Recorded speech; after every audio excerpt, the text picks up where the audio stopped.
सीमित ओवरों के क्रिकेट मैच, चाहे वो 50 ओवर के एक दिवसीय मैच हों या 20 ओवर के T20 मैच, इनमें बारिश या मौसम संबंधी वजह से रुकावट आने पर मैचों में नतीजे प्राप्त करने के लिए पहली चीज़ जो दिमाग में आती है वह है DLS मेथड। इस मेथड के तहत घटाए गए ओवरों में विपक्षी टीम के लिए एक नए लक्ष्य निर्धारित किए जाते हैं। पर आजकल एक और मेथड की बातें की जा रही है जिसे DLS मेथड के विकल्प के रूप में देखा जा रहा है। उस मेथड पर चर्चा करने से पहले दोस्तों, DLS मेथड पर विस्तार से मैंने एक वीडियो पहले से ही चैनल पर अपलोड किया हुआ है जो कि इसी सीरीज का पहला पार्ट है। आपसे गुजारिश है कि क्रिकेट इतिहास का सबसे उलझा नियम DLS मेथड के वीडियो को पूरा देखें, जिसमें कि मैंने कई एग्जाम्पल्स के जरिए इसे पूरा समझाया है। दोस्तों, मैं Arun Dev Kumar info bye ADK में आपका स्वागत करता हूँ।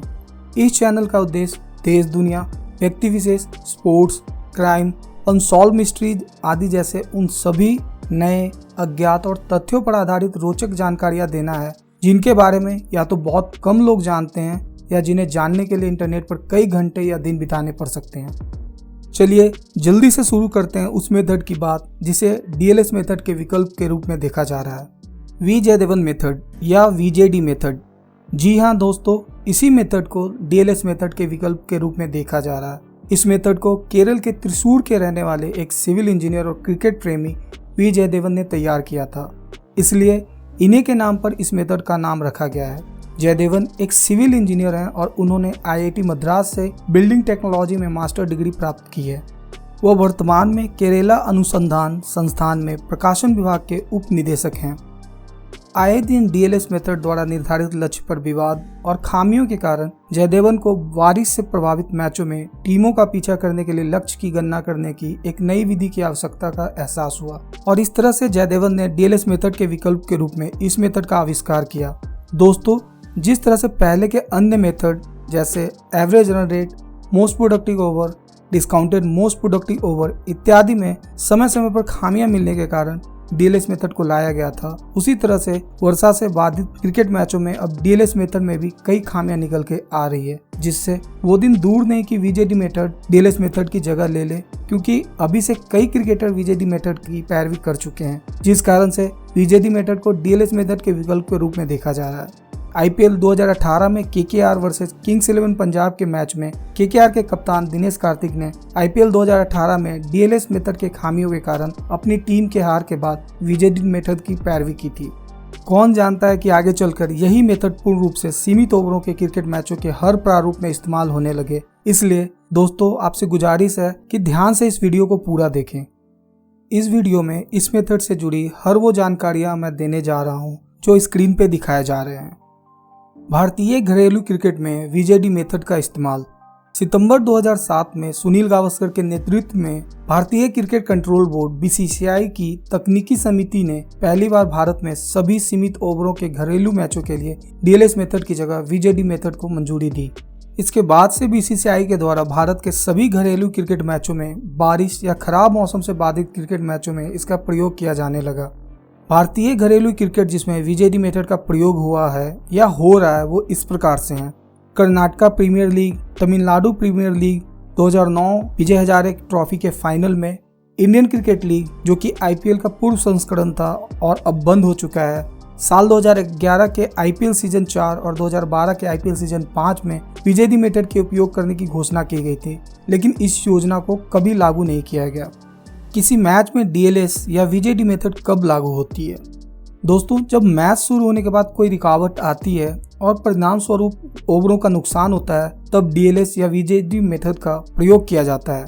उदाहरण के लिए, यदि मैच के शुरुआत में किसी भी कारण से देरी होती है और मैच 46 ओवर डिसाइड होता है, इसके बाद आगे कोई रुकावट नहीं होती, तो DLS या VJD मेथड का कोई महत्व नहीं रहता, क्योंकि इसमें दोनों टीमों को 46 ओवर ही खेलने होंगे। पर यदि कोई मैच एक टीम के द्वारा 50 ओवर खेला जाता है और फिर दूसरी टीम के समय किसी रुकावट के कारण खेल रुकता है, तब DLS या VJD मेथड का प्रयोग किया जाता है लक्ष्य निर्धारण करने के लिए। DLS या VJD मेथड में लक्ष्य स्कोर दो तरीके से निकाले जाते हैं। एक सॉफ्टवेयर एप्लीकेशन के जरिए। अभी के समय में DLS 2018 संस्करण 3.0 या VJD 2014 नवीनतम संस्करण का उपयोग किया जा रहा है।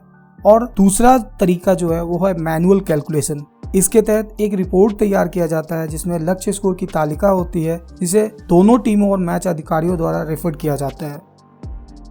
डीएलएस या वीजेडी मेथड में दो रिपोर्ट तैयार किए जाते हैं। पहला है ओवर बाय ओवर रिपोर्ट। इस रिपोर्ट में प्रत्येक पूर्ण ओवर के लिए पार स्कोर शामिल होता है।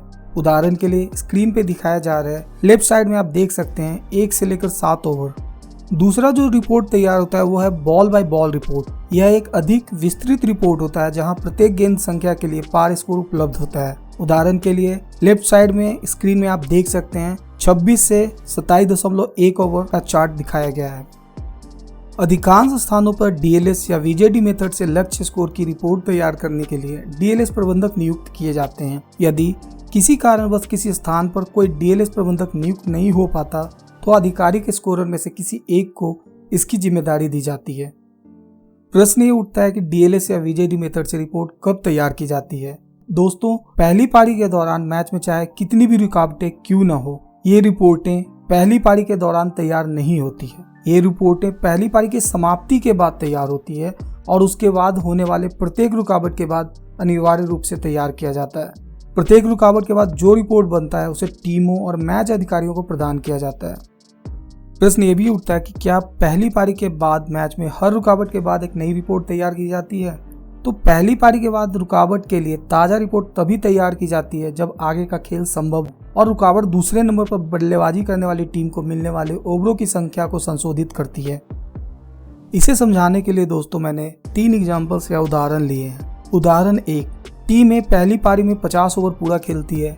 पहली पारी के दौरान कोई रुकावट नहीं आती और दूसरी पारी के दौरान 26.2 ओवर के बाद किसी कारणवश मैच रुक जाता है और आगे का खेल संभव नहीं हो पाता। इस मामले में पहली पारी के समाप्ति के बाद जो रिपोर्ट तैयार किया गया है उसी के आधार पर मैच का निर्णय होता है और नई रिपोर्ट तैयार नहीं की जाएगी क्योंकि रुकावट के बाद आगे खेल नहीं हो पाता है। इसी तरह से एक दूसरा उदाहरण लेते हैं। टीम ए पहली पारी में 50 ओवर पूरा खेलती है। पहली पारी के दौरान कोई रुकावट नहीं आती पर दूसरी पारी के दौरान 14.3 ओवर के बाद 20 मिनट का व्यवधान हो जाता है और उसके बाद मैच बिना रुकावट पूरा खेला जाता है। तो इस मामले में भी रिपोर्ट पहली पारी के समाप्ति के बाद ही तैयार की जाएगी क्योंकि किसी भी रुकावट के बाद मैच को पुनः शुरू करने के लिए 1 घंटे का अतिरिक्त समय दिया जाता है। इसलिए 20 मिनट के रुकावट के कारण मैच में ओवरों का कोई नुकसान नहीं हुआ, अतः रुकावट के बाद कोई नई रिपोर्ट नहीं तैयार की जाएगी क्योंकि रुकावट के कारण ओवरों का कोई नुकसान नहीं हुआ है। आइए इसे एक और उदाहरण के माध्यम से समझते हैं। टीम ए पहली पारी में 50 ओवर पूरा खेलती है। पहली पारी के दौरान कोई रुकावट नहीं आती, दूसरी पारी के दौरान 19 ओवर के बाद रुकावट आती है। इसके बाद मैच करीब 2 घंटे की देरी से शुरू होता है, जिस कारण से दूसरे नंबर पर बल्लेबाजी करने वाली टीम के 4 ओवर कट जाते हैं और उसे अब खेलने को केवल 46 ओवर मिलते हैं। तो इस मामले में पहली पारी के समाप्ति के बाद रिपोर्ट तो तैयार की जाएगी ही, साथ ही साथ रुकावट के बाद फिर से शुरू होने पर एक नई रिपोर्ट तैयार की जाएगी। इस कारण से पहली पारी के बाद तैयार किए गए रिपोर्ट की अब कोई वैल्यू नहीं होगी और उसके जगह पर रुकावट के बाद फिर से शुरू होने पर जो रिपोर्ट बनेगी उसकी मान्यता होगी। दोस्तों, आपकी जानकारी के लिए मैं बता दूं कि सीमित ओवरों के मैच में मौसम या किसी कारणवश रुकावट हो या ना हो, डीएलएस या वीजेडी मेथड की सहायता से ये रिपोर्ट पहली पारी की समाप्ति के बाद अनिवार्य रूप से तैयार किया जाता है। आइए जानते हैं वीजेडी मेथड कैसे काम करता है। वीजेडी मेथड यह नहीं मानती कि बारिश से बाधित खेल में दूसरे नंबर पर बल्लेबाजी करने वाली टीम की स्कोरिंग दर समान रहेगी। इसके बजाय यह माना जाता है कि रुकावट के बाद स्कोरिंग दर में तेजी आएगी। वीजेडी मेथड के अंतर्गत पारी के ओवरों को 7 फेजों में बांटा गया है, जो इस प्रकार से हैं। फेज 1 सेटलिंग डाउन या व्यवस्थित होना। Phase 2 making use of field restrictions या क्षेत्र प्रतिबंधों का फायदा उठाना। Phase 3 stabilisation of innings first या पारी फर्स्ट को स्थिर करना।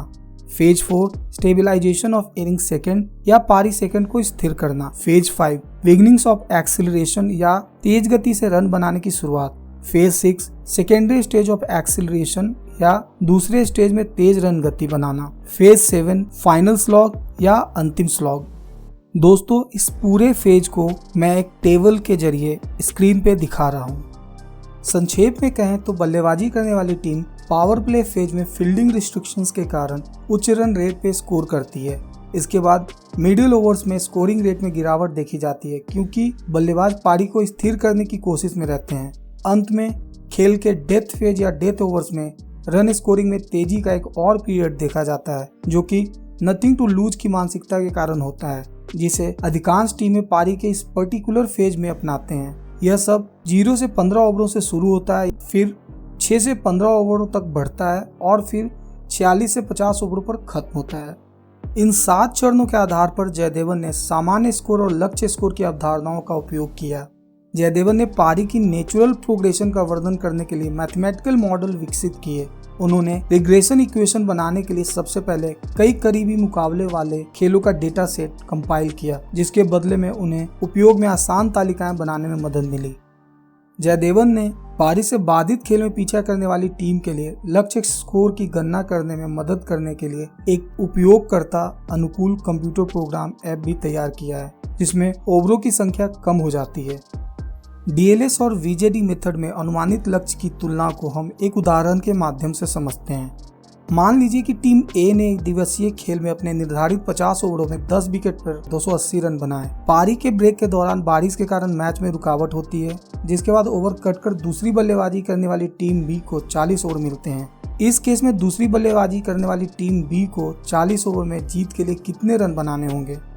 दोस्तों, कैलकुलेशन स्क्रीन पर दिखाया जा रहा है। ये कैलकुलेशन डीएलएस और वीजेडी टेबल के अनुसार किया गया है, जिसका लिंक मैं डिस्क्रिप्शन बॉक्स में दे दूंगा।